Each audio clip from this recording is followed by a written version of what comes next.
Sí, ¿qué tal? Un saludo a todos aquellos que se conectan a este vivo de Muertos al Pecado.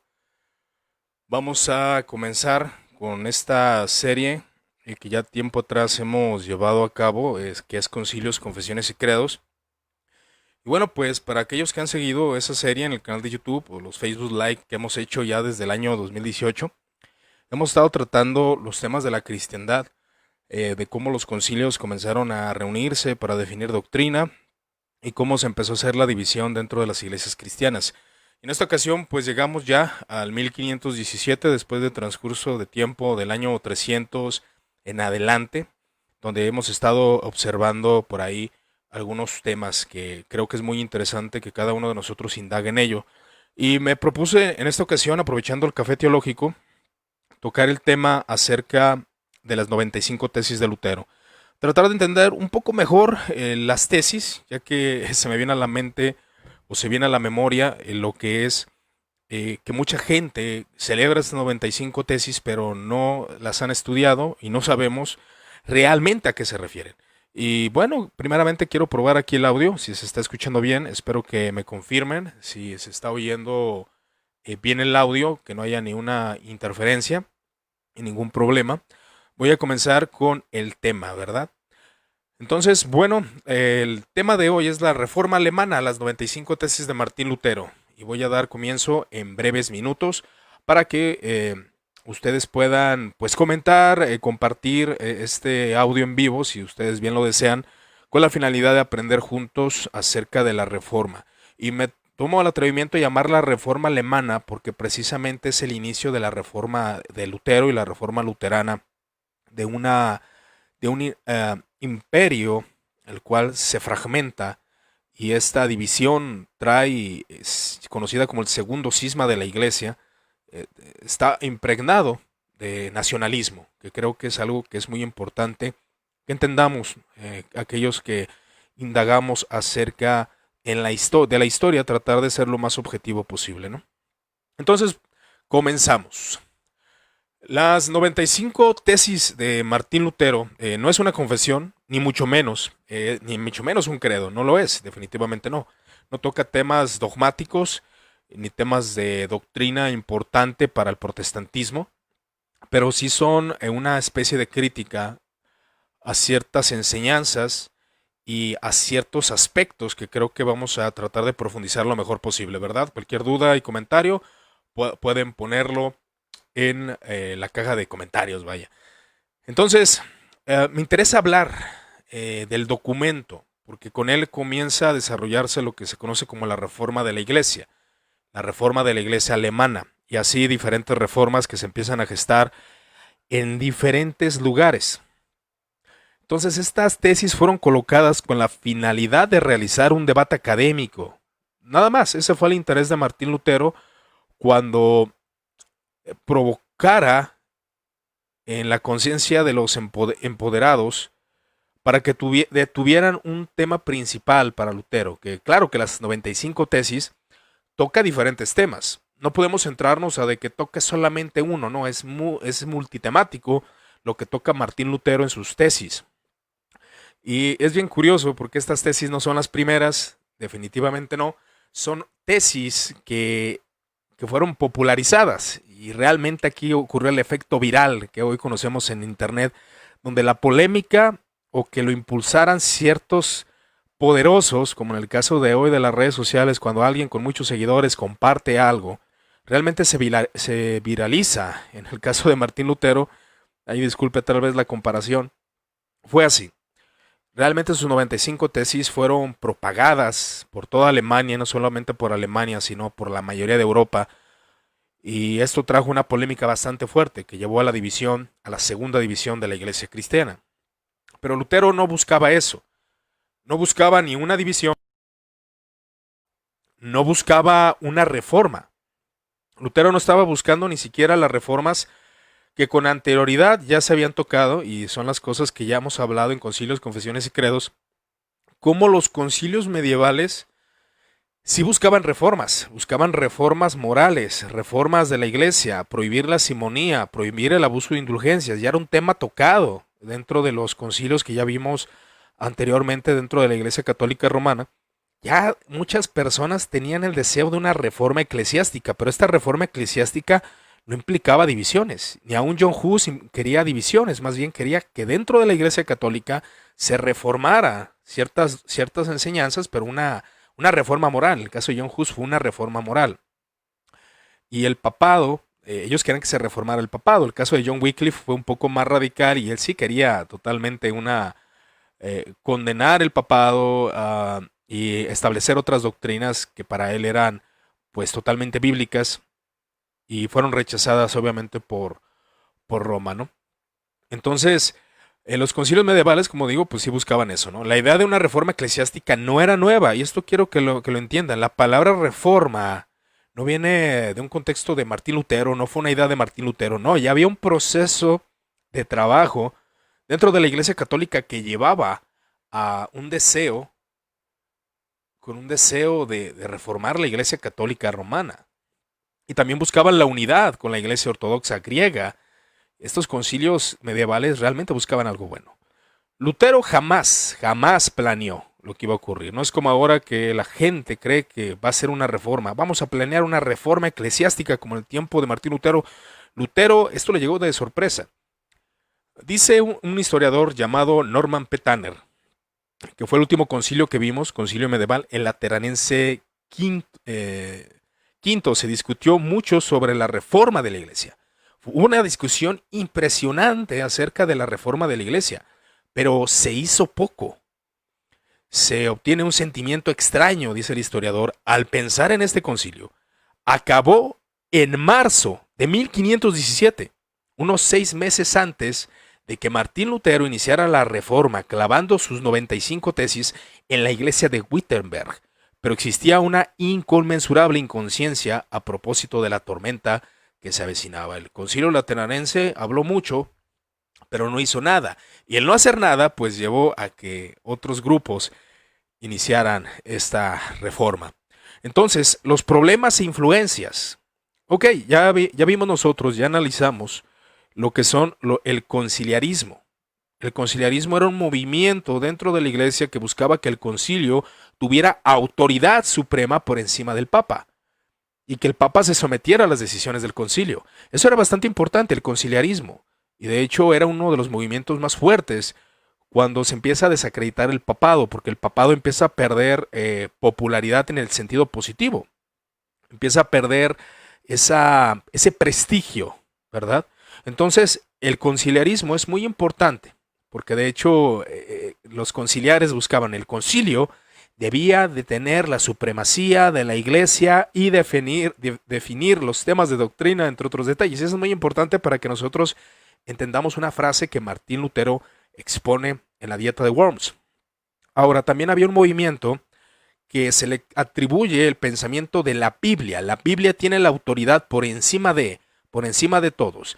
Y el movimiento es el humanismo, el cual perteneció Erasmo de Rotterdam. Y este era un movimiento muy popular, un movimiento, voy a usar la palabra moda, que se estaba dando, que se estaba gestando dentro de la Iglesia Católica Romana. Entonces, es algo bien interesante que todo lo que se va desarrollando es muy importante. Igual no me quiero meter mucho en eso, ya lo vi en los audios pasados. Si usted gusta escucharlos, dejé el link en la descripción, o bien ir al canal de YouTube de Muertos al Pecado y escuchar los audios que tenemos acerca de los concilios medievales.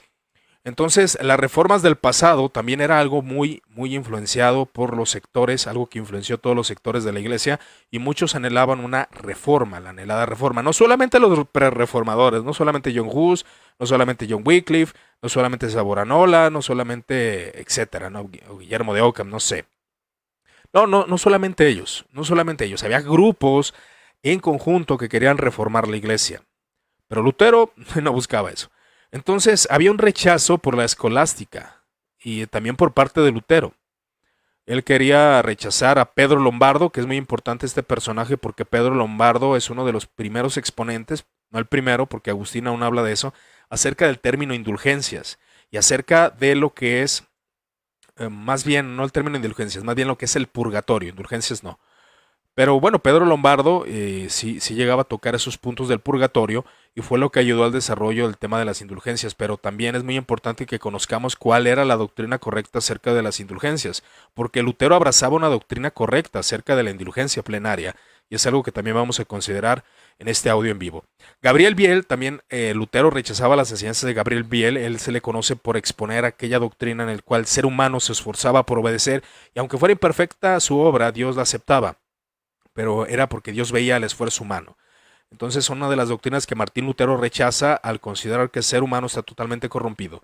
Y Tomás de Aquino, que también es uno de los exponentes de la escolástica, que fue rechazado rotundamente por Martín Lutero, llamándole el pagano dentro de la iglesia. El cisma de Occidente también es algo que influenció a que las personas anhelaran una reforma y donde el papado empieza a perder mucho prestigio. El cisma de Occidente, que también es un tema que ya vimos, es donde hubo tres papas, y se le conoce como el cisma de Occidente o el cisma de Aviñón. El papado empezó a perder mucho prestigio, ya la credibilidad del papado había decaído de manera impresionante. Ahora, ¿cuál fue el inicio del problema?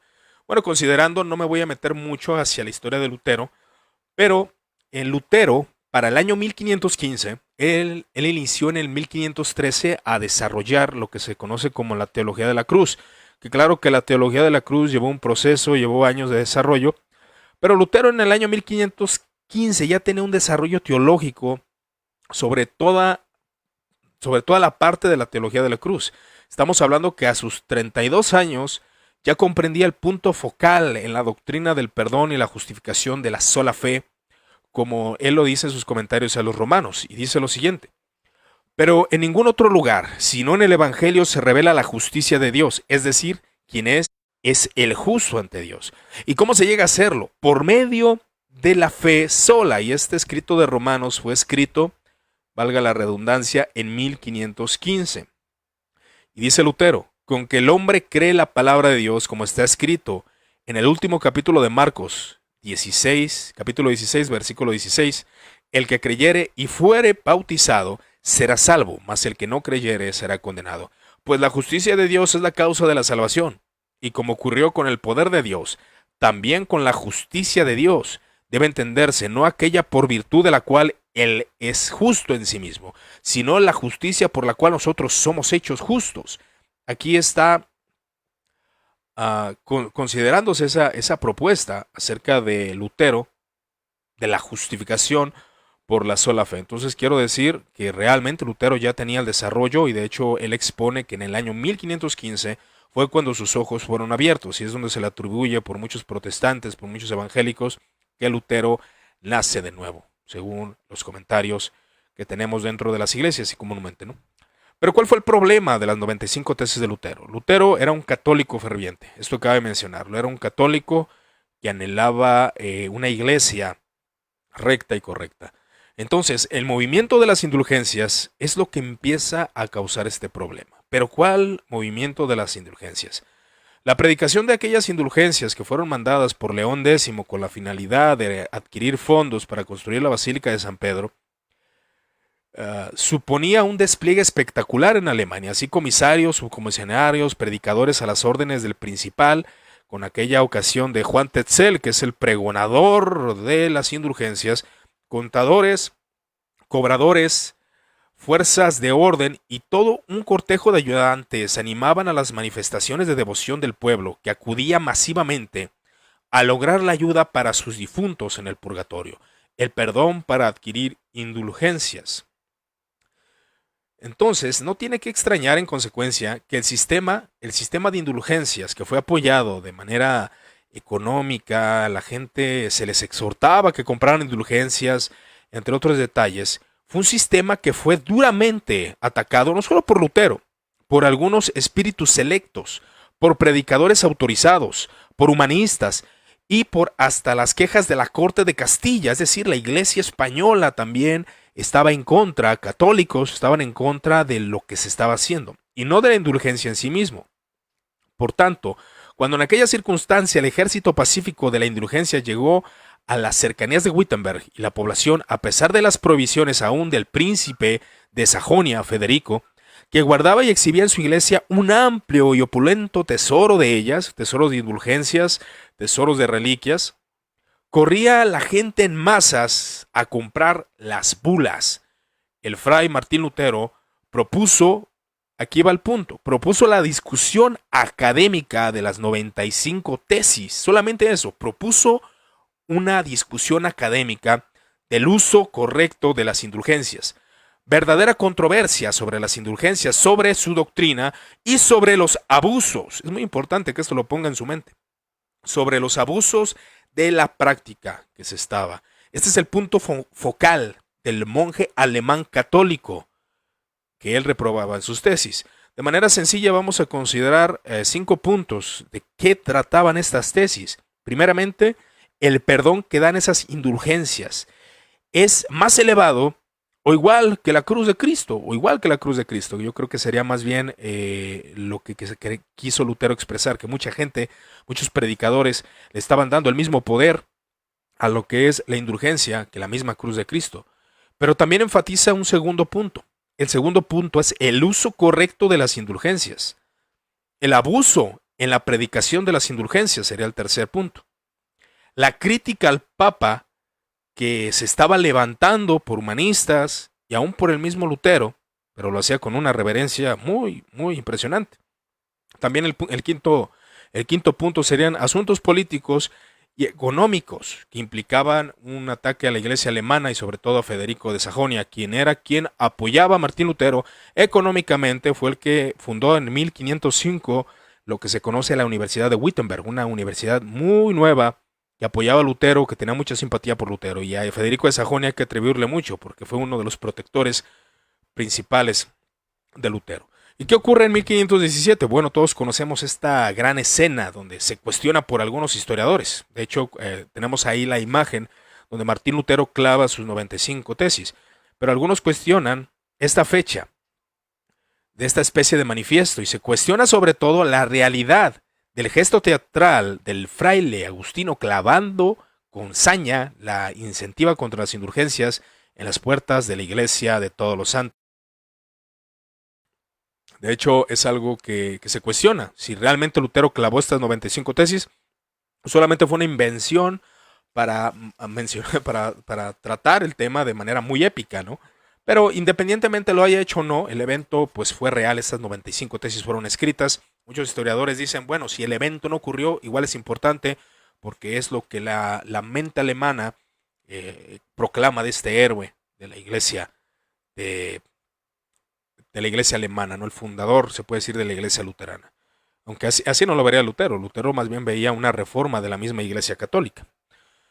Pero Lutero envía sus 95 tesis a sus superiores, que es algo que es más real en ese sentido, y una a sus superiores, Alberto de Maguncia o de Brandeburgo, pero este no contestó. Tal vez se sintió aludido porque él mismo participaba sobre esta implementación de las normas. Entonces, después de algunos amigos letrados, se apresuraron a imprimir las 95 tesis. Independientemente si Lutero las clavó o no, el evento que ocurrió es que alguien se apresuró a imprimirlas.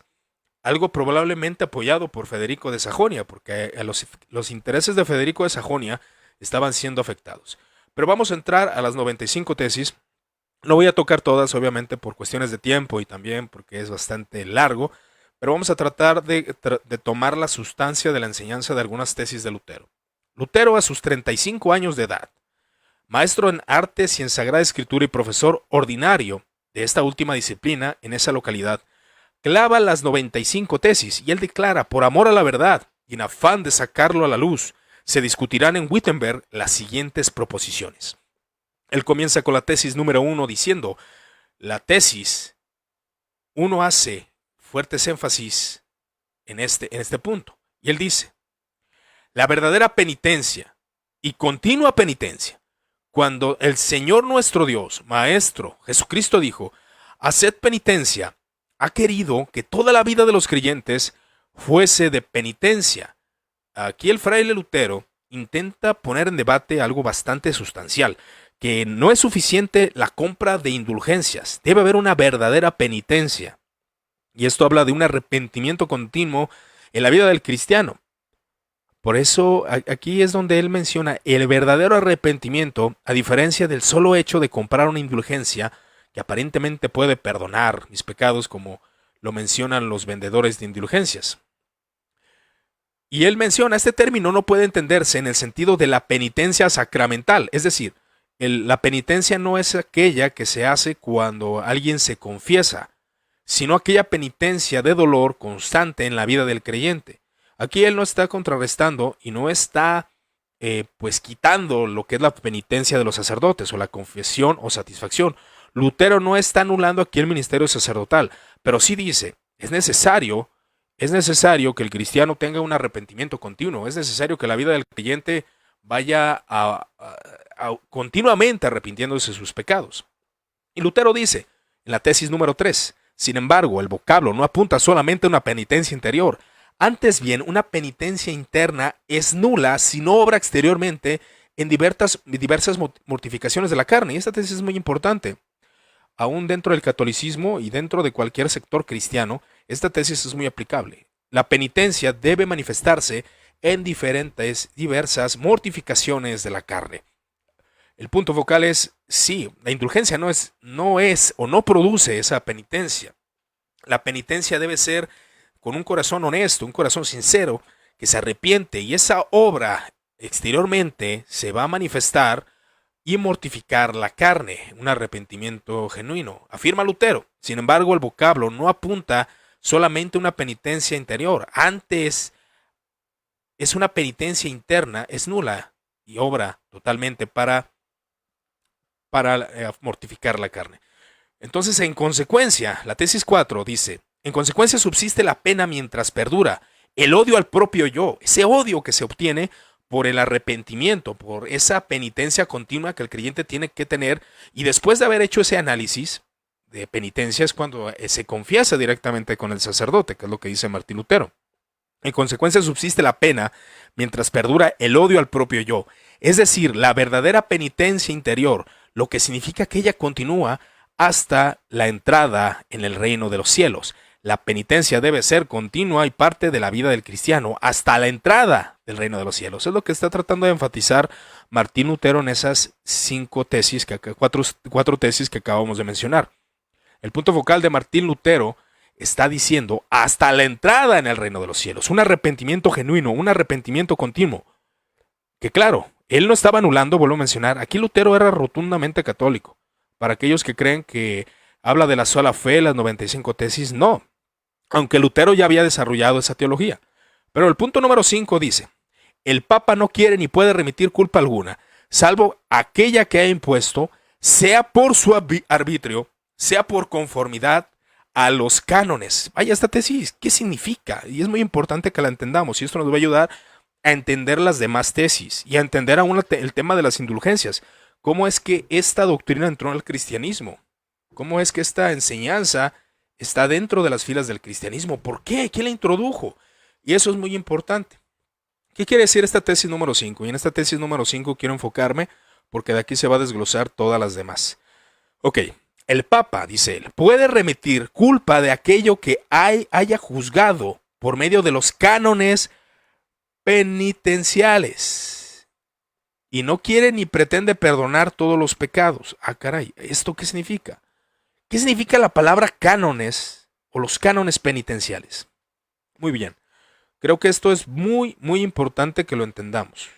Los cánones penitenciales eran reglas establecidas en los primeros siglos de la Iglesia por los obispos, en la que se fija el rigor de duración de las penitencias que debían imponer los sacerdotes a los pecadores públicos para reconciliar con la iglesia y admitirlos a la comunión. ¿Qué significa esto? Bueno, un creyente cometía un pecado de adulterio, no solamente era confesarlo y ya, debía de haber una penitencia, debía de haber una enseñanza para esta persona para que fuera reconciliado con la iglesia y debía cumplir un mandato impuesto por la misma iglesia. Es decir, el obispo podría decirle, bueno, tu penitencia va a ser venir a la iglesia y pararte ahí, en la esquina, para que nosotros veamos que realmente quieres volver a la comunión de la iglesia y arrepentirte realmente y confesarte confesarte continuamente para saber cómo está tu corazón. Esa era la enseñanza de los primeros siglos de la iglesia.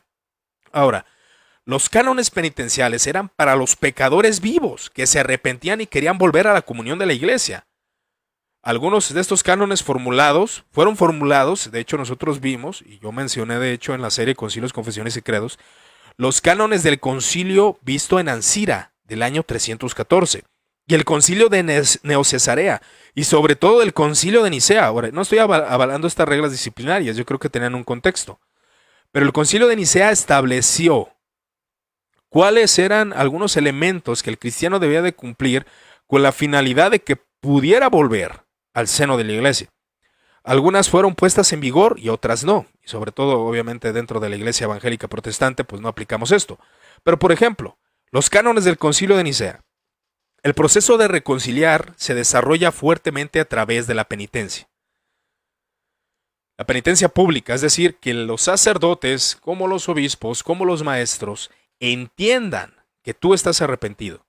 Entonces se mencionaban 3 grados de penitentes, todos en el contexto de la Eucaristía. Oyentes, a los que se le permitía oír la liturgia de la palabra y entonces tenían que marcharse. Postrados, los que después de la liturgia de la palabra recibían una bendición del presidente para la que se prosternaban, y entonces salían finalmente los orantes, que permanecían durante toda la plegaria eucarística, pero no recibían la comunión. ¿Por qué? Porque cometían pecados graves y pecados que eran públicos. Entonces, estas reglas disciplinarias eran la finalidad, o estas reglas de los cánones penitenciales, era para que ellos mostraran su verdadero arrepentimiento, verdadero dolor. Entonces, Lutero decía, bueno, los cánones penitenciales dice que el Papa o el obispo pueden imponer ciertas cosas las cuales permitan ver el arrepentimiento genuino de la persona. Y ellos van a poder absolver cuando esta persona realmente hayan mostrado con evidencia que se ha arrepentido. Entonces, tanto el Papa como los obispos pueden hacerlo, pero el Papa no puede perdonar absolutamente todos los pecados. ¿Por qué? Porque ese solamente lo puede hacer en la confesión, es decir, que esa persona confiese pecados veniales. O sea, solamente aquellos que son impuestos por la iglesia puede perdonarlos, que es lo que Lutero está diciendo. Entonces, esto lo reafirma la tesis número 6. El Papa no puede remitir culpa alguna, sino declarando y dando testimonio que ha sido remitida por Dios. O sea, analizando el caso, la persona entra a la comunión de la iglesia. Las leyes de derecho canónico, que son muy importantes, tomemos en cuenta que la iglesia estaba fundada bajo un derecho canónico, bajo reglas del Estado y todo esto, y eran reglas que se debían de seguir para que las personas pudieran entrar a la iglesia de la institución de la iglesia. Entonces, si alguien caía en adulterio, si el obispo lo disciplinaba de esta forma, con estas penas canónicas, ahora sí que reglas disciplinarias de los cánones, reglas de disciplina de los cánones, él podía remitirlas, pero con certeza en los casos que sea reservado, o sea, los temas que conoce. El Papa puede eximir a alguien que haya cometido un pecado grave de asesinato, algún político, etcétera, lo puede hacer, pero siempre y cuando el Papa levante esa remisión, o sea, quite esa culpa por medio de esa contrición que hay en el creyente, ¿no? Eso es bien importante comprender nosotros, porque ese es el contexto de las 95 tesis de Lutero. El Papa solo puede remitir las culpas de las cuales se han dado testimonio, declarando que han sido perdonadas por Dios al ver la evidencia, al ver el resultado de la confesión del pecador. Eso es lo que está diciendo Martín Lutero. Y procedemos a la tesis número 8. Igual vamos a brincarnos hacia la número 8. Y dice Lutero, hablando de estos cánones penitenciales, que como he mencionado, son aquellos que fueron establecidos en concilios ecuménicos, que muchas veces se ponían en rigor y otras veces no se ponían en rigor. Han sido impuestas únicamente a los vivientes, y esto es bien importante que lo tomemos, ¿okay? Los cánones penitenciales son para los vivientes y nada debe ser impuesto a los moribundos basándose en los cánones. ¿Cómo vamos a imponer a un moribundo los cánones? Es lo que él quería debatir, él quería poner todo esto en debate. Cabe mencionar que lo que debemos de entender, que todos estos puntos quería que cada uno por uno, se debatiera de manera académica. Entonces, por ello el Espíritu Santo, dice él, nos beneficia en la persona del Papa. ¿Cómo es posible, Lutero, que hayas escrito esto? Bueno, vuelvo a mencionar, aquí Lutero era rotundamente católico, quien en sus decretos siempre hace excepción en caso de muerte y necesidad. En caso de muerte se hacía excepción ya que se le daba perdón al moribundo. Es decir, que cuando alguien cometía un pecado, una transgresión, pues se le aplicaba el sacramento de la extrema unción, donde el hombre confesaba sus pecados y estos les eran perdonados. Y ya no había deuda, ya no había deuda que pagar por los pecados que estaban ahí, que se habían confesado. Por el sacramento se habían perdonado, decía Lutero. Entonces al moribundo no se le puede decir que va a pagar por otros pecados si éste ya los confesó. Esto traería más culpa al hombre que muere. Es decir, estamos suprimiendo, aún él decía como católico, estamos suprimiendo la eficacia de los sacramentos. Ahora, la doctrina católica, la indulgencia, a diferencia del sacramento de la penitencia o la reconciliación, no perdona en sí mismo, sino que exime de las penas de carácter temporal, de que otro modo los fieles debieran pagar. Y esto que estoy leyendo, o esto que estoy mencionando, es la doctrina católica. Ellos dicen, los católicos, y lo que Lutero decía también, el sacramento de la penitencia o reconciliación es diferente al de la indulgencia. La indulgencia no perdona el pecado en sí mismo, sino que exime de las penas de carácter temporal, o sea, de las fallas de carácter temporal que has cometido, X pecado. De otro modo, los fieles deberían purgar, es decir, sea durante su vida terrena o luego de la muerte en el purgatorio. Puede ser concedida por el Papa, los obispos y los cardenales, dicen ellos, a quienes, por ejemplo, recién determinada la oración, visiten determinado santuario. O sea, la indulgencia es que con el arrepentimiento la persona fuera a cierto santuario, utilicen ciertos objetos de culto, realicen ciertos peregrinajes, cumplan con otros rituales específicos, que esa era la doctrina católica. Pero la finalidad de ello, según exponen los católicos, era para que se mostrara su arrepentimiento. La iglesia te impone una pena temporal para que tú la cumplas y muestres ese arrepentimiento, sobre todo con una constricción verdadera, y es lo que Lutero está argumentando. Lutero está exponiendo la doctrina aparentemente ortodoxa de las indulgencias, que obviamente él rechaza después cuando la iglesia se empieza a reformar más. Entonces, en la tesis 10 dice, realmente hacen muy mal aquellos que les imponen las penas canónicas a los moribundos para que las cumplan en el purgatorio. No, las penas son temporales. En el purgatorio no se deben imponer penas canónicas. De hecho, según Lutero y aquellos que creían en el purgatorio, bueno, en el purgatorio se va a limpiar el creyente, pero no debe pagar por aquellas penas a las cuales ya han sido cumplidas en la tierra. Eso es lo que enseñaba al menos la ortodoxia sobre esta enseñanza, ¿verdad? Cabe mencionar que no es una apología, que solamente estoy exponiendo aquello que Lutero creía en el momento que escribió las 95 tesis. O sea, Lutero decía, realmente afirmo que hacen mal los sacerdotes que esperan que se muera la gente para que en el purgatorio les sean perdonados sus pecados. O sea, que sea en el purgatorio, que no sea aquí. Y ese es un problema. Entonces la tesis 11 menciona la pena canónica en pena para el purgatorio. Es cizaña aquellos, o son cizañosos, la cual transforman la pena canónica, que es una pena que debe cumplirse en la tierra, para que se cumpla en el purgatorio. Eso es hostil, no se puede. Hay sacramentos que seguir, los cuales van a perdonar al creyente, y si tiene algunos pecados que infringió, que no confesó, bueno, esos serán perdonados en el purgatorio. Pero el problema era que la predicación de las indulgencias estaba llevando a decir que las personas que están en el purgatorio no tenían forma de pagar esos pecados. Entonces debía ser por una pena canónica. Pero dice Lutero, ¿cómo es posible? Pero si las penas canónicas son penas que se deben de cumplir en este mundo, en esta tierra, cuando el cristiano muere, el purgatorio limpiará esos pecados, según lo que quería Lutero. Entonces había un problema, que la curia se estaba poniendo en lugar de Dios, como él afirma en esta tesis número 11, también lo afirma en la tesis 20, en la tesis 36 y en la tesis 93, donde Lutero afirma todos estos detalles. Y él dice en la tesis 12, antiguamente las penas canónicas no se imponían después, sino antes de la absolución. A ver, ¿qué dijo él? Antiguamente las penas canónicas, que ya mencionamos que son, no se imponían después, sino antes de la absolución. O sea, antes de que alguien muriera, se ponía la pena canónica. Pecaste, dijiste una blasfemia, se te impone una pena canónica, independientemente qué pena canónica era, que como acabo de mencionar, los católicos creen que hay ciertas penas: visitar un lugar santo, arrodillarse, escuchar la liturgia pero no acercarse al lugar donde la Eucaristía se está dando, entre otros detalles, que obviamente la Iglesia Católica aún sigue creyendo.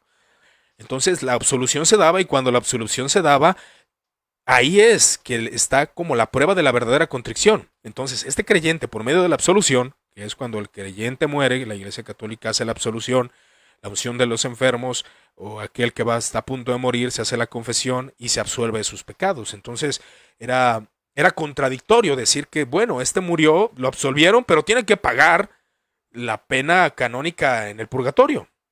Y eso era lo que Lutero pues, le molestaba. La misma Iglesia Católica se estaba contradiciendo en sus enseñanzas de las indulgencias. Y cabe mencionar que la indulgencia precisamente es una pena canónica. Y la indulgencia es hacer algo para demostrar el arrepentimiento de la pena temporal. Ahora se está absolviendo en el hecho de muerte, y con la doctrina se estaba imponiendo penas canónicas a los muertos, con esta doctrina de las indulgencias que se venía predicando. Y dice Lutero, y lo afirma, y es algo que usted tiene que hacer cuando lea las 95 tesis de Lutero. Cuando usted lea las 95 tesis de Lutero, lo que tiene que hacer es seguir el contexto de lo que se está hablando. Porque la tesis 1, la tesis 2, se va explicando tesis por tesis. Y aquí la tesis 13 dice: los moribundos son absueltos de todas sus culpas a causa de la muerte, y ya son muertos para las leyes canónicas. Ya están muertos. Las leyes canónicas ya no operan en el creyente muerto. Es lo que Lutero estaba exponiendo, que voy a mencionar. Yo no creo en esto, porque luego piensan que uno cree en esto. Quedando de derecho exento de ellas. Ya, el muerto ya no tiene una pena canónica que pagar. Va a ser purificado. Ahora, Lutero en este tiempo creía en el purgatorio. Obviamente después, en 1519, cuando se arma el debate con John Eck, ahí pues él ya rechaza el purgatorio diciendo no viene en la escritura. Pero en este momento sí creía en el purgatorio. Y continuamos con las 95 tesis. Vamos a ver qué otra tesis hay por aquí. Entonces, lo que él dice en la tesis 15, lo que están haciendo ustedes con esta predicación, es temor y horror, son suficientes por sí solos, por no hablar de otras cosas, para construir la pena del purgatorio, puesto que están muy cerca del horror y la desesperación. No es suficiente que te absolvamos, es necesario que pagues allá en el purgatorio. Ese es el problema. Y Lutero, esto se convierte en la desesperación, la cuasi desesperación y la seguridad de la salvación. Él dice en la tesis número 16. Y en la tesis 18 utiliza su principio acerca de ad fontes, a las fuentes, que era utilizado por los humanistas acerca de sola escritura. Y no parece probado, sea por la razón, por las escrituras, que estas almas están excluidas del estado de mérito o del crecimiento en la caridad, es decir, por todo el proceso que ha tenido por medio de los sacramentos, por medio de la gracia de Cristo, que es lo que expone él.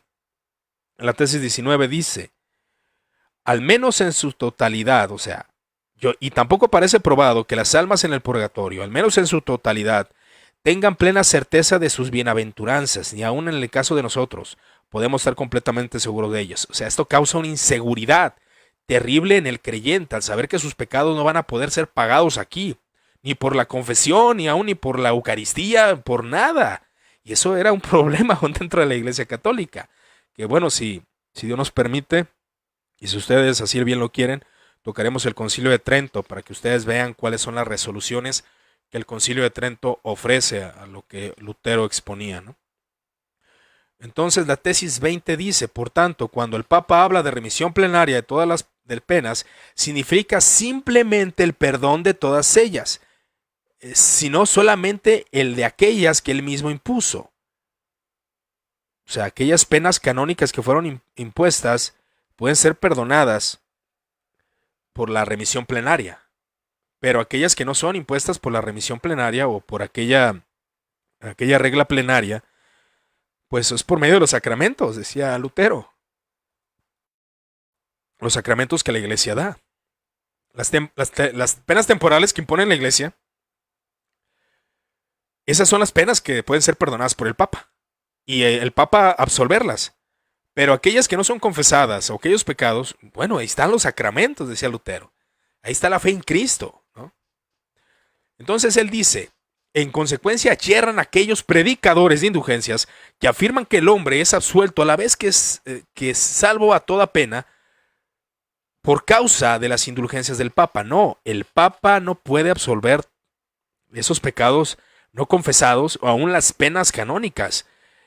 Solamente las penas canónicas, perdón, son aquellas que puede perdonar el Papa. Aquellas penas canónicas. Pero no por una indulgencia, no por una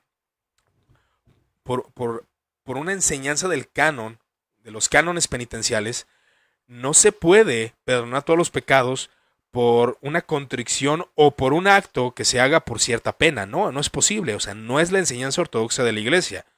La enseñanza ortodoxa de la iglesia es que se perdonan las penas temporales y las penas ocultas son perdonadas por medio de aquellos sacramentos que se han impuesto o que se han colocado en la iglesia católica, ¿no? Entonces ese era el punto de Lutero.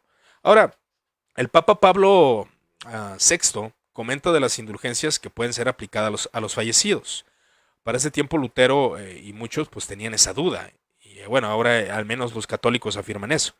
Y claro que es una doctrina que pues nosotros obviamente no abrazamos. De modo que el Papa no remite la pena alguna de las almas del purgatorio que según los cánones ellos deberían de haber pagado en esta vida. O sea, el punto es de que el Papa puede absolver, pero las penas que él ha impuesto, las penas canónicas y en esta vida, o sea, no de los muertos. Los de los muertos son perdonados por la absolución en el momento de la muerte y la purificación que el purgatorio pueda dar. Eso es lo que creía Lutero, cabe mencionar. Eso es lo que creía Lutero. O sea, lo que estoy haciendo ahorita solo es exponer las 95 tesis. Que claro, ya después expondremos la Confesión de Augsburgo, que es donde ya hay cambios y todo ya se va reformando más, ¿no? Conforme al pensamiento del reformador alemán. Entonces dice él, el poder del Papa que tiene universalmente sobre el purgatorio. Cualquier obispo o cura posee una en particular sobre su diócesis o parroquia, es decir, ellos son los que imponen este poder. Ahora, Lutero dice, muy bien, en la tesis 26, muy bien procede el Papa al dar la remisión a las almas del purgatorio, no en virtud del poder de las llaves, que no posee, sino por su vía de intercesión. O sea, el Papa tiene autoridad, pero no tiene autoridad por el purgatorio. El purgatorio es un lugar en el cual Dios purifica al hombre y no es, el Papa no tiene jurisdicción sobre ella, es lo que está diciendo. O sea, él no posee esas llaves, y es lo que él quería debatir. El Papa posee esas llaves, el Papa posee ese poder para quitar la pena en el purgatorio. El Papa tiene jurisdicción, pero en esta vida, es lo que Lutero afirmaba. Entonces, él declara en su tesis 27 que la mera doctrina humana es esa predicación de aquellos que aseveran que tanto suena la moneda que se echa en la caja del alma sale volando. No, eso no es posible. Entonces aquí vemos los abusos de los predicadores de indulgencias, como vemos en esta tesis 27, y lo podemos ver en la tesis 75, en la tesis 28, que dice, es lucro y avaricia solamente todo esto que se está haciendo, de quitar el dinero a la gente para poder fomentar esta doctrina y decir que los pecados son perdonados cuando no, hay sacramentos que obedecer, a Cristo mismo perdona pecados. Entonces, aún el obispo, por medio de la absolución que da acerca del pecado, puede perdonar. Eso cabe mencionar que Lutero es lo que creía, ¿verdad? Y es lo que estoy tratando de hacer, o sea, meter en el contexto las 95 tesis, hermanos. Porque es bastante común de que todos celebramos el 31 de octubre las 95 tesis de Lutero. Y de hecho hasta alguien me preguntaba, oye, las tesis de Lutero hablan de la sola fe. Oye, las tesis de Lutero hablan del tulip. Ahí como pone aquí Jovel, ¿no? No habla de eso. Habla de esto, habla de el Lutero en este momento creía en las indulgencias, sí. En este momento creía en el purgatorio, sí. En este momento creía en el papado, sí. Es verdad. Y dice él en la tesis 29, ¿quién sabe, acaso si todas las almas del purgatorio desean ser redimidas, hay que recordar lo que, según la leyenda, aconteció a San Severino y San Pascual. ¿Y estos quiénes son? Bueno, San Severino fue al purgatorio porque una vez fue negligente en el rezo del brevario, y otro dice que San Pascual también fue porque una vez venía cansado de un viaje y se descuidó un poco en la virtud y fueron al purgatorio, ¿no? Entonces es lo que le menciona Lutero estas historias. Entonces, en la tesis 31 dice: cuán raro es el hombre verdaderamente penitente, tan raro como el que verdad adquiere indulgencias, es decir, que el tal es rarísimo. Es decir, que no podemos adquirir una penitencia real, total, porque siempre va a haber algo de que arrepentirnos. Entonces, alguien que adquiere una indulgencia y ya es perdonado totalmente de todo, pues también es rarísimo, es lo que Lutero afirma. Entonces, nadie puede estar seguro de su salvación mediante una carta de indulgencia, sino por lo que la Iglesia ha enseñado. Y la tesis 33 dice: hemos de cuidarnos muchos de aquellos que afirman que las indulgencias del Papa son inestimable don divino por el cual el hombre es reconciliado con Dios. Eso es poner la indulgencia al nivel del Evangelio, al nivel de los sacramentos. No es posible, dice Lutero. La tesis 34 dice: pues aquellas gracias de perdón solo se refiere a las penas de satisfacción sacramental. A ver, ¿qué dijo? Para aquella gracia de perdón solo se refiere a las penas de satisfacción sacramental, las cuales han sido establecidas por los hombres. O sea, las penas canónicas, las penas que se dan cuando alguien se confiesa, son impuestas, son establecidas por los hombres. Pero ese perdón se da por medio de esa satisfacción sacramental. O sea, el sacramento ha sido dado para que podamos ser perdonados, no la indulgencia. Eso es lo que Lutero afirma. Tesis 35. Predican una doctrina anticristiana aquellos que enseñan que no es necesario la contrición. Eso es lo importante. Para rescatarlos rescatar las almas o confesionalia. Ahora, esto es muy importante. El problema focal era que la indulgencia se estaba poniendo al nivel del Evangelio y al nivel de los sacramentos. Ese era el detalle para Lutero. ¿Cómo es posible que por comprar una indulgencia, ya se está afirmando que alguien ya es perdonado? No, eso no es posible. No es posible. Debe haber una verdadera contrición en la confesión sacramental. Cuando alguien adquiere una indulgencia es por aquella pena canónica que sale impuesto por el obispo con la finalidad de ser disciplinado y poder confesarse y poder ser perdonado de su pecado. Pero no por el simple hecho de pagar una moneda. Eso es una barbaridad, es lo que Lutero afirma. Y lo afirma en la tesis 36. Cualquier cristiano verdaderamente arrepentido tiene derecho a la remisión plenaria, o sea, la remisión de esa indulgencia. Un no arrepentido tiene indulgencia de pena y culpa, aún sin carta de indulgencias. No es necesaria. Y es lo que él quería debatir en la tesis 36. Entonces la remisión divina era bastante importante. Quisiera tocar todas las tesis, pero por motivos de tiempo no lo voy a hacer.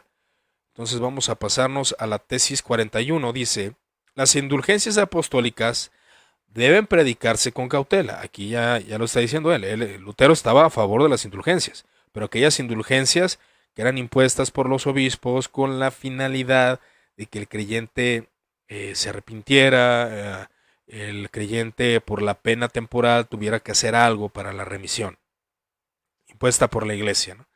Y Lutero estaba a favor de eso, pero lo que no estaba a favor era que decían que por pagar, que decían por cobrar una carta de indulgencia, sí, era un perdón total, sin la necesidad de contrición, sin la necesidad de confesión, sin la necesidad de nada. Y eso es lo que Lutero le chocaba, ¿no? Entonces dice en la tesis 48, se debe enseñar a los cristianos que al otorgar indulgencias, el Papa tanto más necesita cuanto desea una oración ferviente por una persona antes que dinero en efectivo. Vaya, Lutero aquí tenía al Papa en un alto concepto.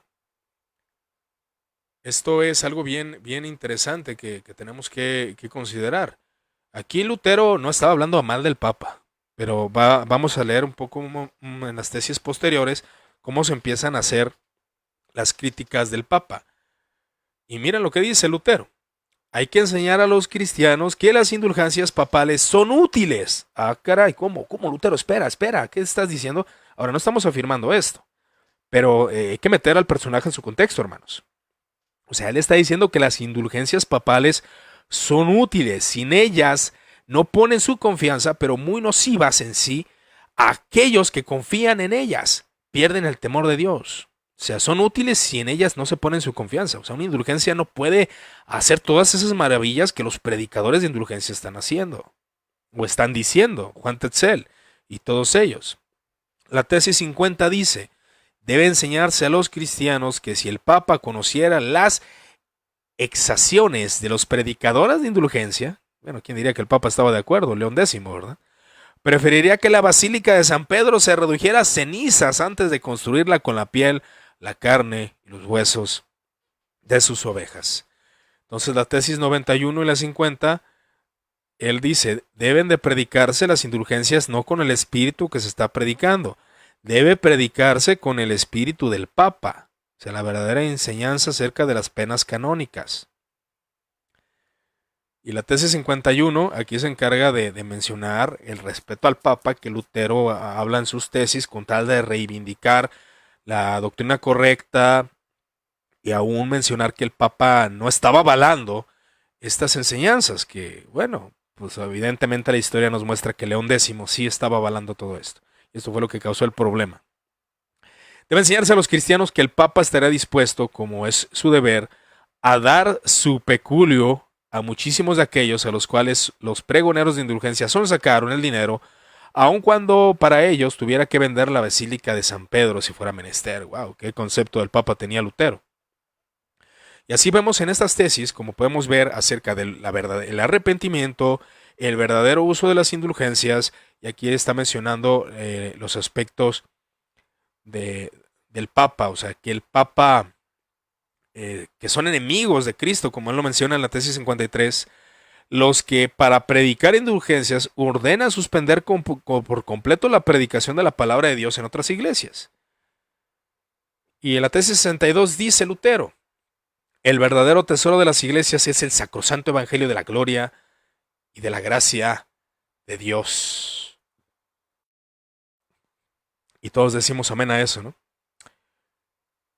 Entonces, en la tesis 63 dice, empero este tesoro es, con razón, muy odiado, puesto que hace a los primeros que sean postreros. Los pobres quedan atrás, pues no pueden adquirir las indulgencias, y eso hace que los primeros sean postreros. Es decir, más bien, el Evangelio hace que los primeros sean postreros, y aquellos que pagan las indulgencias hacen que los postreros sean primeros, que es lo que menciona la tesis 64, más bien dicho. O sea, dice la 63, empero de este tesoro es, con razón muy odiado, puesto que hace que los primeros sean postreros. Y la tesis 64 dice, en cambio, el tesoro de las indulgencias, con razón, es sumamente grato y el Evangelio es odiado porque hace que los postreros sean primeros, sin necesidad de arrepentimiento, sin necesidad del uso de los sacramentos, sin necesidad de hacer nada, solo de pagar. Y ese era el problema que Lutero trata de mencionar en este aspecto, ¿no? Entonces, vamos a la tesis 72 que dice, mas quien se preocupa por los excesos y demasiados verbales de los predicadores de las indulgencias, sea bendito. O sea, el que se preocupa por los excesos verbales, por aquellos excesos que se están haciendo al momento de predicar una doctrina heterodoxa, una doctrina incorrecta acerca de las indulgencias. Y pasamos en la tesis 77 que dice, afirmar que si San Pedro fuese Papa hoy, no podría conceder mayores gracias, constituye una blasfemia contra San Pedro y el Papa. Aquí ya Lutero en esta parte, en estos puntos, está tratando los excesos de las indulgencias, lo que estaban afirmando. Decimos, por lo contrario, que las indulgencias papales no pueden borrar el más leve de los pecados veniales en lo que concierne a la culpa. La tesis 76 no puede. O sea, una indulgencia papal, así como si nada, no puede perdonar. Lo que puede perdonar es lo que la iglesia enseña, lo que dice Lutero. En la tesis 79 dice, es blasfemia aseverar que la cruz con las armas papales, llamativamente erecta, equivale a la cruz de Cristo. La tesis 80 dice, tendrán que rendir cuenta a los obispos y curas y teólogos que al permitir charlas tales se propaguen en el pueblo, al permitir estas charlas tan fuertes. Entonces ya Martín Lutero menciona la tesis 87. Aquí ya después en estas tesis, desde la tesis, me parece que es la 82, que está ocurriendo algo ahí. En la tesis 81 dice, aquí es donde ya se empiezan a exponer las culpas que se le estaban atribuyendo al Papa, es decir, ya muchos ya estaban hablando de que lo que está haciendo el Papa pues no es correcto. Entonces, en la tesis 81 dice, esta predicación arbitraria de indulgencias hace que ni siquiera aún para personas cultas resulte fácil salvar el respeto que se le debe al Papa frente a las calumnias o preguntas indudablemente sutiles de los laicos. Y aquí es donde se empiezan las críticas al papado, o al Papa. ¿Por qué está permitiendo el Papa esto? Y Lutero se mantenía, bueno, estas doctrinas que están enseñando acerca de las indulgencias, que no son la doctrina correcta de las indulgencias que ha enseñado la Iglesia, está causando que las personas hablen mal del Papa. Y dice en la tesis 82, por ejemplo, ¿por qué el Papa no vacía el purgatorio a causa de la Santísima Caridad y muy apremiantemente necesidad de las almas, lo cual sería lo más justo de todas las razones si él redime un número infinito de almas a causa del muy miserable dinero para la construcción de la basílica? Lo cual es un motivo completamente insignificante. Esto es lo que ya los laicos estaban mencionando acerca del papado. En la tesis 84 dice, del mismo modo, ¿qué es esta nueva piedad? Esta frase es muy interesante, nueva piedad, porque sí estaba la doctrina de las indulgencias, como ya lo hemos hablado, pero se estaba formulando una nueva piedad en base a la doctrina de las indulgencias. Esta nueva piedad, decían los críticos, de Dios y del Papa, según la cual conceden al impío y al enemigo de Dios, por medio del dinero, redimir un alma pía y amiga de Dios, y porque no la redimen, más bien, a causa de la necesidad, por gratuita caridad hacia esa misma alma, no se necesita los sacramentos, no se necesita el evangelio, simplemente, ¿por qué mejor en vez de dinero los perdonas simplemente por tu benevolencia, Papa? Es lo que muchos estaban diciendo. En la tesis 86 dice, del mismo modo, otra crítica al Papa, ¿por qué el Papa, cuya fortuna es hoy la más abundante que la de todos los hombres más ricos, no construye tan solo la Basílica de San Pedro con su propio dinero, en lugar de hacerlo con el dinero de los pobres creyentes? Ya se estaba estableciendo toda esta crítica. La tesis 87 dice, del mismo modo, ¿qué es lo que remite el Papa y qué participación concede a los que por una perfecta contrición tienen ya derecho a una remisión y participación plenarias? O sea, el que está arrepentido no necesita pagar, entonces el Papa debería darle esa remisión. Y así sucesivamente. Ahora, hay algo bien interesante que sigue afirmando los puntos respecto a Lutero sobre las indulgencias en la tesis 89. Dado que el Papa, por medio de sus indulgencias, busca más la salvación de las almas que el dinero. Aquí dice, ¿por qué suspende las cartas de indulgencias ya anteriormente concedidas y son igualmente eficaces? Y aquí cabe mencionar esto. El Agustino Martín Lutero se nos suele decir que era un hombre devoto cuyas acciones no pueden explicarse sin considerar un profundo celo religioso. Un alma que busca a Dios, diría Congar, aunque su poesía no alcanza a explicar aparentemente el reclamo que hace el Papa por no hacer válidas las indulgencias preexistentes. Es decir, aquí el asunto era que las indulgencias preexistentes, Lutero no tenía problemas con ellas, porque esas indulgencias ya se habían dado. El problema era de que se estaban suspendiendo las indulgencias dadas por la Iglesia alemana para avalar las indulgencias de Roma. Y eso, claro que llevaba a una pérdida económica aún de la Iglesia de Alemania. Y cabe mencionar que esta tesis 89 es muy controversial, porque se afirma que Lutero lo que estaba haciendo es apoyando a Federico de Sajonia para que él no perdiera sus ganancias. ¿Cómo es posible? O sea, no está entrando el dinero a Alemania, se está yendo a Roma. Y eso está causando una problemática que cabe mencionar que históricamente, de acuerdo a los problemas políticos, es algo que tuvo que ver mucho con la reforma. Problemas económicos y problemas políticos. Y la tesis 89 dice, nosotros ya dimos indulgencias. La Iglesia de Alemania ya dio indulgencias. ¿Por qué es necesario estas indulgencias de Roma y invalida las indulgencias que ya dimos sin valor alguno?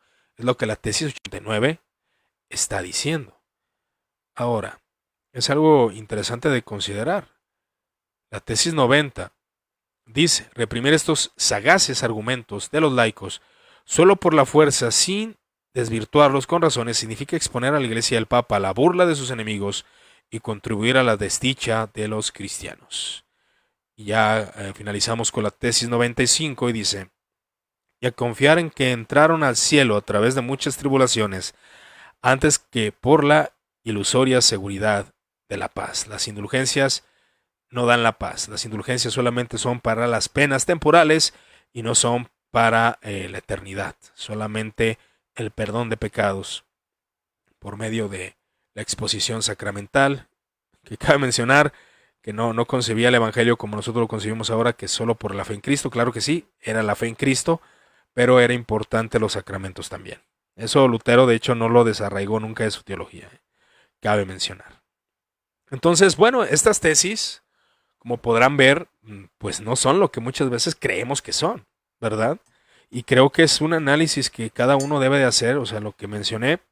Bueno, en resumidas cuentas, Lutero no estaba en contra de las indulgencias, estaba en contra del abuso de las indulgencias, no estaba en contra del Papa, estaba en contra de lo que se estaba diciendo del Papa, y también esas críticas pues iban, bueno, si el Papa realmente está avalando eso, pues realmente es esto, que son las críticas que se hacen, ¿no? Y así sucesivamente. Como pueden ver, la exposición de Lutero no es referente a muchos puntos de doctrina. Ahora, esto causa que cuando las 95 tesis se hicieron sumamente virales, obviamente se esparcieron por toda Europa, porque era un tema bastante polémico y muchos sí realmente estaban sintiendo la problemática de manera muy amplia, ¿no? Entonces es cuando se expone la bula Exsurge Domine, que significa Dios levántate. Es una bula papal el 15 de junio de 1520, o sea, pasaron 3 años. 3 años para que el Papa León hiciera esto. En 1519 se hace el debate y en 1519 con Juan Eck, ahí es donde ya se empieza Lutero a desarrollar un poco acerca de la doctrina, acerca de las indulgencias y acerca del purgatorio, poco a poco. Fue un proceso el cual llevó Lutero. O sea, Lutero aquí creía en el purgatorio. A pesar de que la bula, esta bula que se da en 1520, Exsurge Domine, no condena a Lutero directamente, condena sus enseñanzas. Y solamente condena 41 errores, porque muchos de lo que dijo Lutero muchos estaban a favor, muchos católicos dijeron, sí, Lutero tiene razón, pero hay 41 errores en sus escritos. Entonces él debería de arrepentirse en un plazo de 70 días desde la publicación de la bula en las regiones vecinas de Sajonia. O sea, la mayor de la parte de las tesis, o sea, y de hecho, cabe mencionar que algunas tesis de Lutero si fueron consideradas por la iglesia. De hecho, en Trento se hacen reformas muy parecidas a lo que Lutero dijo en este momento. Esto es muy interesante. Ahora, Lutero se le excomulga con la bula Decet Romanum Pontificem, ya que Lutero se negó a cumplir la orden papal. León X firmó una bula Decet Romanum Pontificem el 3 de enero de 1521, excomulgándole. Condena a Lutero en la dieta de Worms. O sea, la condena de Lutero fue en 1520, perdón, en 1520, y pues ya ahí es cuando a Lutero se le excomulga el 3 de enero de 1521, se le excomulga, pues ya definitivamente de la iglesia como un hereje, ¿no? Y de hecho ya querían que lo expulsaran. Y que lo condenaran, pero esto que ocurre en la dieta de Worms ocurre el 28 de enero del 28 de enero al 25 de mayo de 1521. Pero ya el 3 de enero, antes de que se hiciera la dieta de Worms, ya Lutero estaba excomulgado. Pero en la dieta de Worms ya se había confirmado el juicio y ahí se le condena de hereje a Lutero totalmente. Se le condena, pero no se llevó a cabo porque muchos políticos, muchos burgueses, muchos príncipes vieron la oportunidad de separarse de Roma y pues ahí es donde ya empieza la reforma, porque muchos apoyaron a Lutero. Ahora, si Lutero no hubiera tenido el apoyo de la imprenta, si Lutero no hubiera tenido el apoyo de Federico el Sabio, si Lutero no hubiera tenido el apoyo de los príncipes y burgueses que realmente querían una reforma no solamente religiosa sino política, y que sobre todo que el dinero alemán se quedara en Alemania, Esas son una de las intenciones. Ahora, que la soberanía eterna de Dios operó en esto, claro que sí. Dios es soberano y actúa para redimir a su pueblo, ¿verdad? Entonces, a pesar de que la condena de la bula eh, no condena directamente a Lutero, que es lo que vimos, o sea, solamente expone 41 errores. Y Lutero dice, él después cuando se enteró de que sus 95 tesis anduvieron por todo el mundo, me pareció también increíble que habiendo editado solamente para los nuestros, por los nuestros y para los nuestros, o sea, las 95 tesis, fueron entendidas por todos. Son enunciados, disputaciones, no doctrina, no dogmas, y de acuerdo con las costumbres académicas, se presentan de forma más oscura y enigmática. O sea, Lutero, a pesar de que creía en el purgatorio y las indulgencias, él también estaba dando sus opiniones, porque en las discusiones académicas se acostumbraba a hablar así, o sea, hablar acerca de las cosas que no son claras de manera oscura y enigmática. Eso se daba mucho en la escolástica medieval y también en la escolástica protestante. O sea, lo enigmático, empezar a hablar y dar opiniones. El problema dentro de la iglesia es que muchas veces esas cosas oscuras se han hecho dogmáticos y es algo que ha traído mucho problema a la iglesia que después veremos. Entonces dice Lutero, de suerte que si hubiera podido prever esto, que él no estaba ni enterado de lo que iba a pasar, es seguro que me hubiera cuidado de presentarlas de una forma más fácil de entender. Y bueno, básicamente estas son las 95 tesis de Lutero, me concentré mucho en la exposición, pero vamos ahora a los comentarios, ahora que fue el café teológico, esto fue ahora sí más una enseñanza, no tanto una conversación. Fue una enseñanza de las 95 tesis de Lutero. Pues bueno, hermanos, esto es lo que enseña las 95 tesis de Lutero. De Lutero, ¿qué opinión tiene usted acerca de lo que acaba de escuchar? Me gustaría leer sus comentarios. ¿Qué le parece si los esperamos? Me gustaría ver los comentarios de las personas que están conectadas en este audio en vivo para que pues comenten y den su opinión acerca de lo que acaban de escuchar. Ahora sí que vamos a entrarle al café, ¿no? Ahora sí al café teológico. Que sí es bastante eh, polémico todo este asunto, hermanos, porque como bien vengo diciendo, muchas veces el pueblo evangélico no lee las 95 tesis de Lutero y creen que dice cosas que no dicen. Y creen que Lutero, en ese momento que claro, ya tenía un desarrollo de la teología de la cruz, ya había escrito su comentario a los romanos, ya había hecho muchas cosas. Pero bueno, este es el principio de la reforma alemana. Si Dios nos permite, vamos a tratar acerca de la confesión de Augsburgo y ahí vamos a ver la doctrina luterana. ¿Qué creían realmente los luteranos? ¿Qué creía? Y también en toda esta exposición de concilios, confesiones y credos, vamos a ver en audios en vivo, vamos a tratar también el tema de la confesión, de las confesiones reformadas, confesión helvética, la institución de la religión cristiana que enseña grandes rasgos. Todo eso lo vamos a analizar, todo eso lo vamos a considerar, ¿no? Entonces, creo que, creo que es necesario para nosotros poder entender realmente los contextos, ¿verdad? Que ahora fui muy superficial porque cabe mencionar que, bueno, al menos referente a los cánones penitenciales, bueno, mucha gente, ¿qué es eso de los cánones penitenciales? Bueno, dentro de la historia de la iglesia, y de hecho en el concilio de Nicea o los concilios locales hablamos de esos cánones penitenciales, que era que se tomaba mano de ahí para poder, pues mostrar la doctrina correcta, ¿no? Entonces, bueno, aquí quiero saludar a los que comentaron. Igual les agradecería, por favor, que dejen sus comentarios, que dejen su...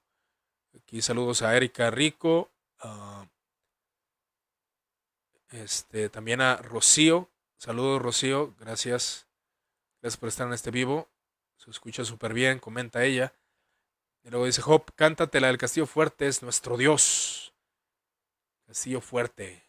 Con su voz sería bueno. Fíjate que no sé cantar, hermano. Me gustaría cantar. Yo creo que me voy a meter unas clases de canto. Ah, aquí saludos a la señora Verónica. Saludos. A Lena Rubio. Luis Huerta. Saludos a mi estimado Luis Huerta de aquí de Guadalajara. Dice, cántate una de la Ivy. No, gracias. Dice aquí Luis Llobel, aquí saludos 5 puntos, Tulip. ¿Quién habló de Tulip?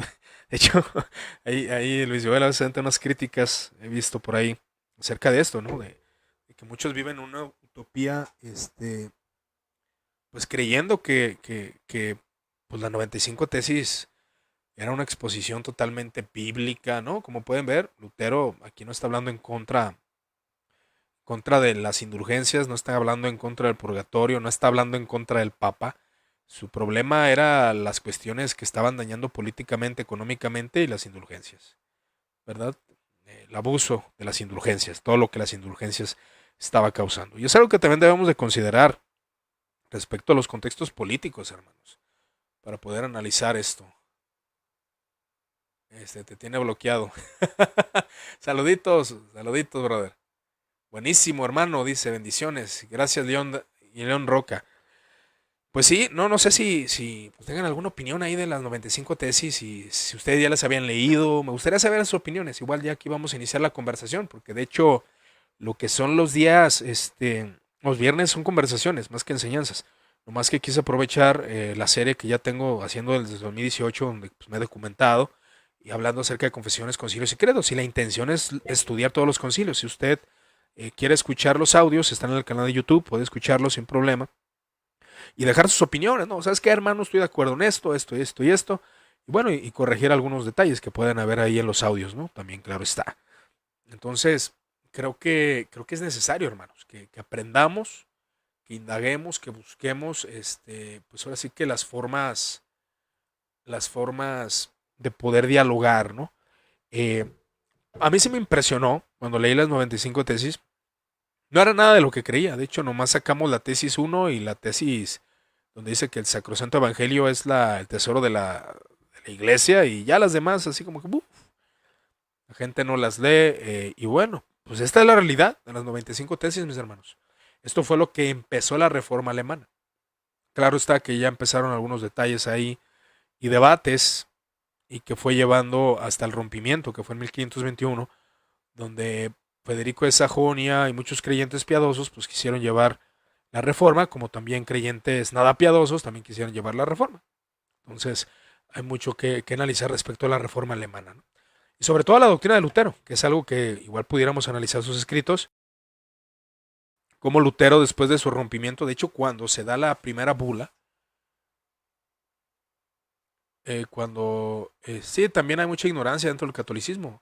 De hecho, yo vi una página donde decía Lutero estaba de acuerdo con el Papa, y sí, o sea, Lutero aquí era rotundamente católico. De hecho, él no creía que su doctrina de la justificación por sola fe, él la guardaba para sí, o sea, él era como una exposición que él entendía, pero no deseaba imponerla, porque dentro de la escuela escolástica se daban mucho las divagaciones teológicas.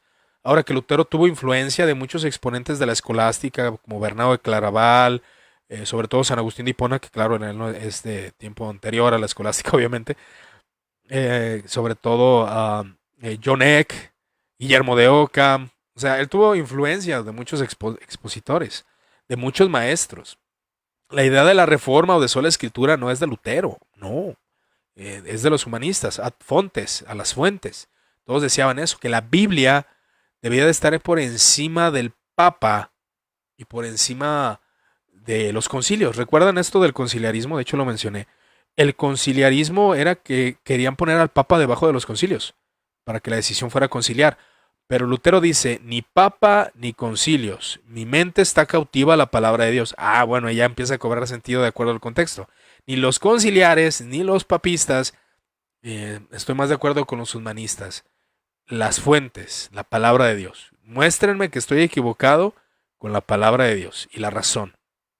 Y mi conciencia, dice.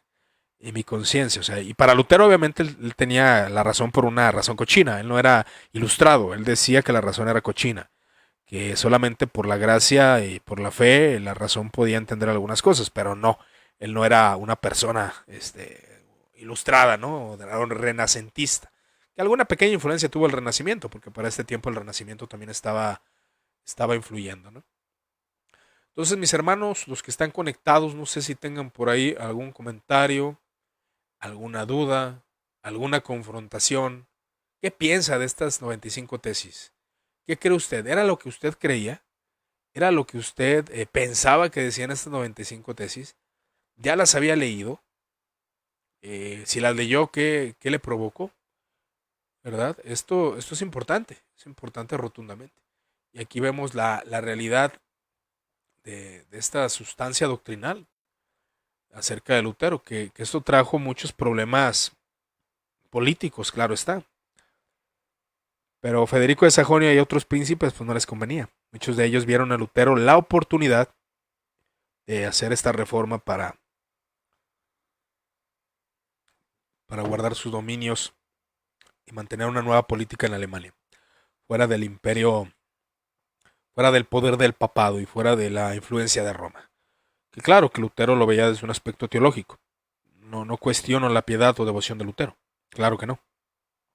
Pero sí hubo gente detrás que apoyó a Lutero que tenía no el propósito en el Evangelio. O sí, a lo mejor en el Evangelio, pero también tenían propósito en lo político.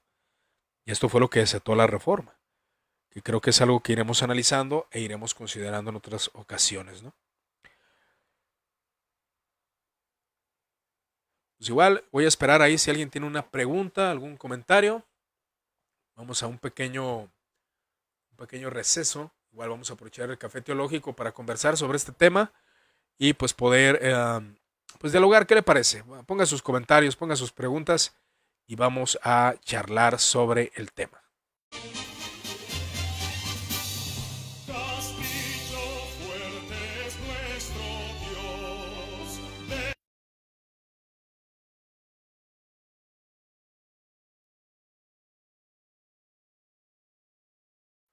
Este, el comentario de David me dio risa. David dice, la verdad, me decepcionó Lutero.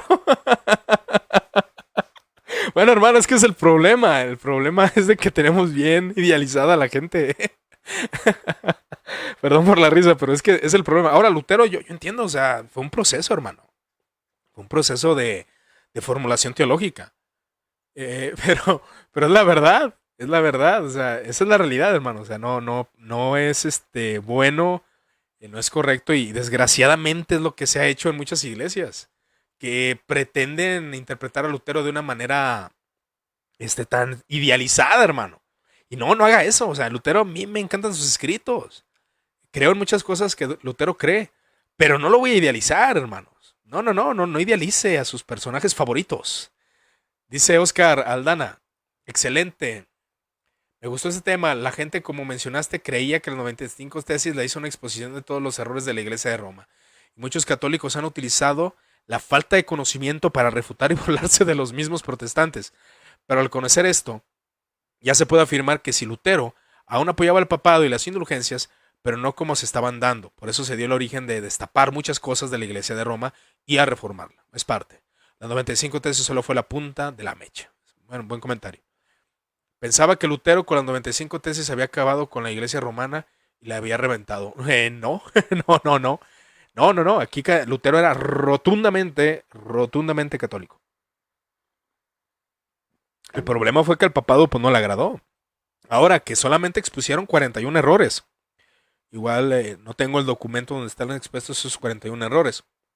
Pero sí se aceptaron doctrinas de Lutero y de hecho si ustedes lo desean, si ustedes están de acuerdo, vamos a ver el Concilio de Trento para que vean qué resoluciones llegó al Concilio de Trento referente al abuso de indulgencias. Porque eso se le conoce como la contrarreforma o la reforma de la Iglesia Católica, ¿verdad? Entonces, ahí es algo que también nosotros tenemos que analizar. ¿Qué efectos tuvo la reforma? Porque la reforma tuvo efectos aún dentro de Roma. Y es algo que también me gustaría, pues, exponerlo de esta forma, ¿no? Pero bueno, mis hermanos, pues no se decepcione. Y es más, si estudia historia, hermano, déjeme le digo, se va a decepcionar más. Pero definitivamente, nuestra fe no está en Lutero. Nuestra fe no está en hombres. Nuestra fe está en Cristo Jesús, el autor y consumador de nuestra fe. Pero es bueno ser honesto respecto a la postura de Martin Luther, Martín Lutero. O sea, es necesario estar bien informado respecto a qué pasó. Y esa es la verdad de las indulgencias de Lutero. Ahora todos van a decir amén a estas 95 tesis, mis amados hermanos. A ver, díganme amén. Es bueno, o sea, yo entiendo, o sea, entiendo el contexto y más vale exponerlas. Porque muchos van a celebrar el 31 de octubre, pues al menos ya lo van a hacer con conocimiento de causa. Ahora, que como dijo aquí el hermano Oscar Aldana, efectivamente fue un proceso que llevó a la reforma de la iglesia. Claro que sí. Y no me diga que Lutero no creía en la justificación por sola fe, porque aquí ya creía en la justificación por sola fe. Lutero mismo lo declaró, que en 1515 es cuando la luz le había llegado, ¿no? Cuando entendió que la justicia de Dios. Pero ahora, él no negaba aún la importancia de los sacramentos, ¿eh? No lo negaba. Y de hecho, aún como luterano, no, que bueno, él no se atrevería ni le gustaría haberse llamado luterano. La verdad es de que efectivamente él no estaba de acuerdo con ese nombre, luterano. Ah, pero él continuó con una teología sacramental, que obviamente menciona solamente tres sacramentos, y ya después mencionó dos. Bueno, yo he visto que solamente mencionó tres, que es la penitencia, el bautismo y la, la comunión, ¿no? Que él la creía como la presencia real, o como algunos afirman, la consubstanciación, que efectivamente el pan no se transforma, pero Cristo sí está en el pan y en el vino, ¿verdad? Entonces son cosas bien interesantes que cuando alguien estudia historia, pues va a decir, bueno, Lutero no está más lejos de nosotros que más cerca de lo que creímos. La verdad. No sé si tengan alguna otra pregunta, algún otro comentario. Gracias ahí por los que comentaron. Y bueno, ahí David, David me hizo reír. Ah, lástima que se quedó con la consubstanciación. Pues lástima que hubieras querido que hubiera abrazado a la presencia real como Calvino. Ahora vamos a ver la institución de la religión cristiana, ¿eh? También, agárrese. Este, bueno, me parece que vamos a ver la confesión de Augsburgo y también la confesión helvética. La confesión helvética, la confesión de belga, la confesión escocesa, la confesión de Westminster. Y bueno, esas confesiones como son más doctrinales, pues vamos a analizar ciertos puntos de cuál era el énfasis que daban ellos, que ahora que la confesión de Westminster es bastante amplia, ¿no? Es bastante amplia. Pero bueno, la intención obviamente, pues yo no estoy hablando aquí mal de Lutero, claro está, ¿verdad? O sea, eso está claro, o sea, estoy hablando lo que él realmente creía cuando escribió las 95 tesis de Lutero. Pero todo esto desató las reformas que se empiezan a dar alrededor de pues el mundo, alrededor de Europa, ¿no? Que la reforma escocesa, la reforma suiza, la reforma de Inglaterra, que bueno, Lutero comienza a escribir toda clase de eventos. Estaba buscando el libro que estaba leyendo y no sé dónde lo dejé. este, entonces, Lutero eh, pues lleva todo un proceso de desarrollo teológico, y es algo que debemos de entender, que los reformadores, de hecho, la confesión de Westminster pues difiere un poco con la confesión de belga, o sea, porque va teniendo un proceso de cambio, conforme al contexto y conforme a la historia, ¿no? Entonces Lutero, si no hubiera escrito después ya en 1520, pues ya cuando se excomulga, él ya empieza a hablar en contra del Papa, ya empieza a decir que el Papa es el anticristo, entonces ya empieza a cuestionar la doctrina de los sacramentos, y ya es cuando escribe la cautividad babilónica de la iglesia, diciendo que los sacramentos se están imponiendo por encima.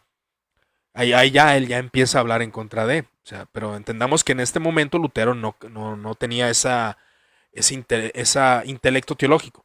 Él ya empieza a atacar o a atacar el papado ya en 1520, 1521, también los sacramentos, la doctrina de la iglesia del purgatorio, 1519 ya empieza a decir esto no tiene sustento bíblico, y ahí es donde Lutero ya empieza a transformar y cambiar. O sea, yo creo que también la excomunión pues lo llevó a, a animarse, ¿no? A empezar a hacer teología de esa forma. Ahora sabemos que fue un proceso. ¿Qué es lo que más rescatable cuanto a los 95 tesis? tesis o nada más porque se inició la reforma? No, pues es rescatable porque Lutero defendió un punto de la gracia, o sea, de la gracia y del perdón de Dios. O sea, él enfatizaba que el perdón de Dios era por encima de estas indulgencias, que la cruz de Cristo era por encima de estas indulgencias, ¿no? O sea, él declaraba, bueno, las indulgencias son buenas, pero no son suficientes para perdonar. ¿No? Y cabe mencionar, o sea, un ejemplo de la indulgencia plenaria es lo que ya había comentado. O sea, alguien cae, no sé, en adulterio. La iglesia le imponía una indulgencia. La indulgencia era que no entrara al templo, que se quedara parado, que se arrodillara, como mencionamos, entre otros detalles. Pero todo eso era para ver, disciplinar al pecador. Disciplinar al pecador. Ese era el punto. Y solamente te rescataba de las penas temporales, es decir, que te recibieran de nuevo a la comunión de la iglesia. Es un ejemplo como ahora, ¿no? O sea, ¿cómo alguien aplica disciplina eclesiástica, hermano? Bueno, quiero poner el ejemplo para que se entienda, ¿no? Por ejemplo, en una iglesia bautista, ¿no? Alguien cae en un pecado, bueno, ¿cómo se le disciplina? Bueno, siéntate, ya no vas a tocar, pero ya no le vas a decir nada. No, pues lo vas a aconsejar, tal vez le vas a dar, lo vas a adoctrinar otra vez. Bueno, eso se traduciría en los primeros siglos como una indulgencia. Esa era la enseñanza ortodoxa de las indulgencias. O que te decían, ¿sabes qué? Pues ve a este templo y ahí reza y medita, entre otros detalles. O sea, sí había como un sentido correcto referente a esto. El catecismo de Heidelberg, exactamente, ese también lo voy a ver. Voy a ver todos los catecismos en aspecto doctrinal histórico. Porque aquí ya, de hecho, ya donde se empieza a ver todo el aspecto doctrinal, ¿verdad? Porque nosotros hemos visto, por ejemplo, los primeros concilios ecuménicos si eran doctrinales, que es donde vimos la cristología, cómo se define la Trinidad, cómo se definen las doctrinas esenciales del cristianismo, entre otros detalles. Pero los concilios medievales no eran tanto doctrinales, eran más de disciplina, eran más de moral, eran más de cuestiones políticas.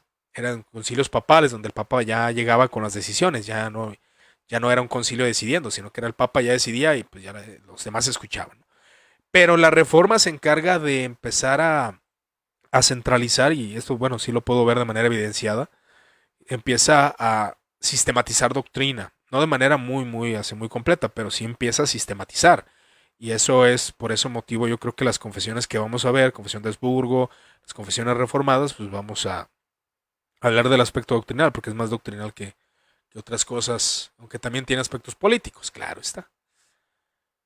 Claro está, mis hermanos. No sé si tengan alguna otra pregunta, algún otro comentario.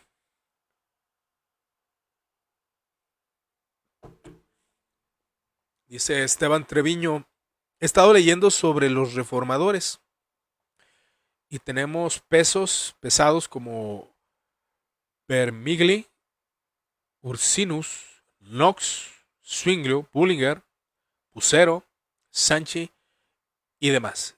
La reforma fue todo un arte teológico. Sí, fue toda una revolución teológica. Fue toda una revolución teológica.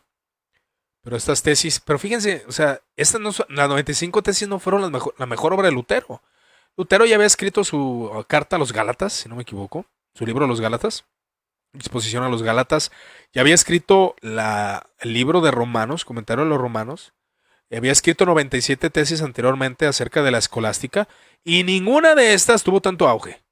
¿Por qué será, hermanos? A mí me gustaría que fueran bien honestos y me dijeran, ¿por qué será que las 95 tesis sí tienen un auge rotundo, pero las otras obras de Lutero, como la de Romanos y Gálatas, y me parece que Hebreos también, no fueron así impresas a millares, a miles de que claro que ya después cuando Lutero escribe contra el papado, la cautividad babilónica de la iglesia, a la nobleza, entre otros detalles, pues ya Lutero ya tenía fama. De hecho, sus libros hasta lo felicitaron, ¿no? Aquel que imprimía los libros, amigo de Erasmo de Rotterdam, le dijo, bueno, felicidades, pues, tus libros se venden muchísimo, son un bestseller, ¿verdad? Pero ¿por qué? ¿Por qué será que las 95 tesis sí tienen tanto auge y las otras obras de Lutero, antes mencionadas, no tienen tanto auge? ¿Por qué será? Bueno, si usted no me lo dice, yo se lo digo. Pues porque era muy polémico. Y la polémica, pues siempre vende.